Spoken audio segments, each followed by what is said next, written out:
السلام علیکم ورحمۃ اللہ۔ غربت جانتے ہو کسے کہتے ہیں؟ حضرت محمد صلی اللہ علیہ وسلم کے جنازے میں 7 لوگ تھے۔ جھوٹ ہے جی، یہ کسی خمینی کے نطفے کی اڑائی ہوئی خبر ہے۔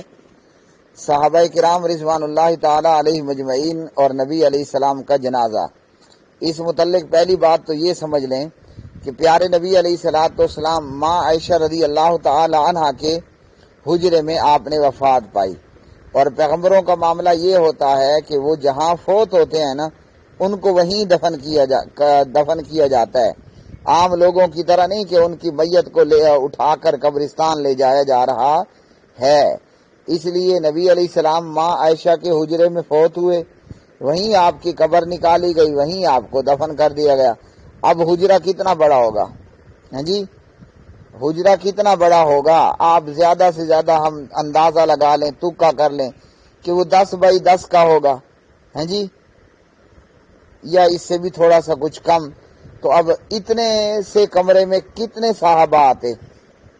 تو ہوا یہ، بعض علماء کے نزدیک یہ کہ نبی علیہ السلام کا جنازہ نہیں ہوا، کیونکہ اللہ کے قرآن نے بتا دیا لیغفر لک اللہ ما تقدم من ذنبک۔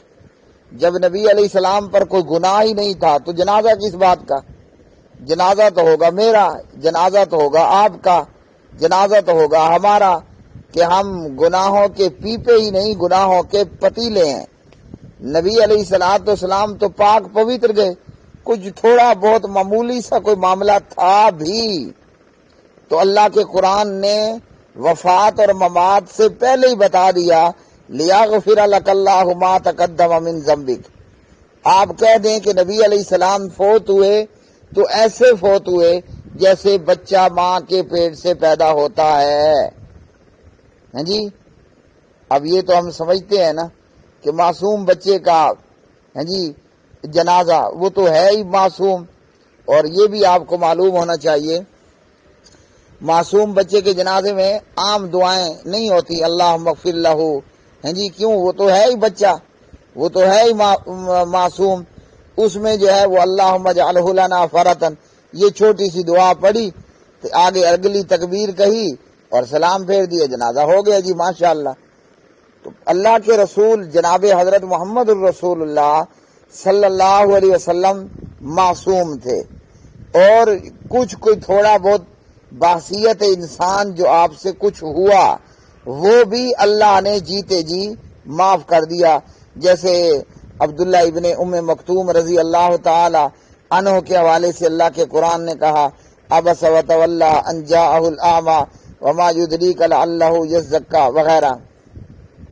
تو آپ کے پاس قریش کے بڑے بڑے سردار لوگ بیٹھے تھے، چودھری لوگ، ادھر سے یہ آپ کے نبینا یار اور آپ کے دوست اور ساتھی آئے تو آپ نے تھوڑی سی تیوری چڑھا لی، تھوڑا سا آپ کی پیشانی پر سلوٹ آئے، اللہ نے وہ بھی ڈیلیٹ کر دیے۔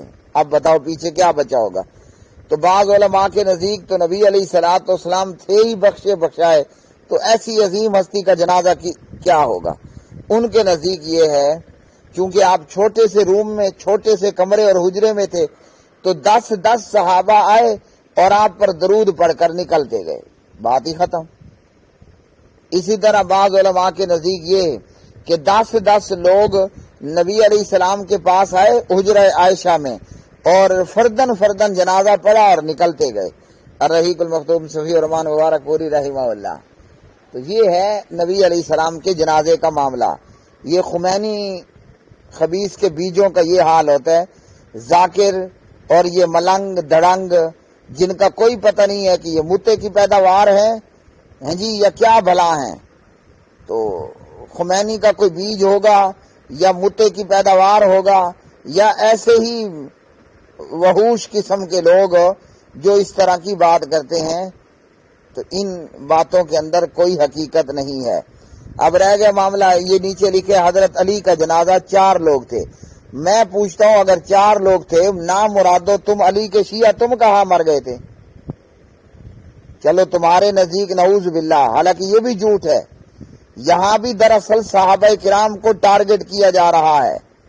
متے کی پیداوار ہے یا خمینی کی اولاد ہے یہ لکھنا کہ حضرت علی رضی اللہ عنہ کے جنازے میں 4 لوگ تھے، دراصل صحابہ کرام پر اعتراض ہے کہ انہوں نے داماد مصطفیٰ کا جنازہ نہیں پڑھا۔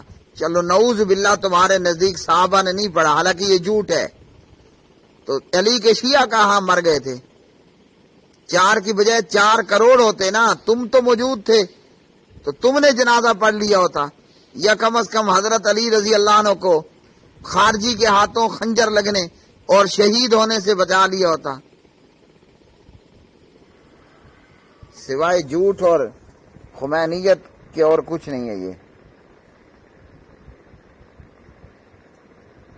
مقصد کسی کی اصلاح اس کی ہوتی ہے جی، سن لیجئے چنگی طرح، اصلاح اس کی ہوگی جو صدیق، فاروق، عثمان، علی، صحابہ کرام رضوان اللہ علیہ اجمعین کا دیوانہ اور پروانہ ہوگا۔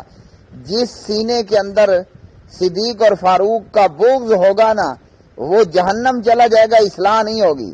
اصلاح کا ایک ہی طریقہ ہے کہ ان لوگوں کو چاہیے کہ اپنے سینے سے صدیق کا، فاروق کا، عثمان کا بغض نکال لیں۔ جس سینے کے اندر صحابہ کا بغض ہوا، اس ظالم کی اصلاح کیسے ہوگی؟ اب ایک بندہ ہے وہ جبریل کو گالیاں دے، نعوذ باللہ علیہ السلام، بتائیے وہ اللہ کا دوست ہو سکتا ہے؟ ایک بندہ جبریل کو گالیاں دے، وہ اللہ کا دوست ہو سکتا ہے؟ من کان عدوا للہ و ملائکتہ، ہیں جی، جو اللہ کا دشمن ہو، اس کے فرشتوں کا دشمن ہو، تو جس سینے میں صدیق کا بغض ہوگا وہ ہدایت کیسے پائے گا؟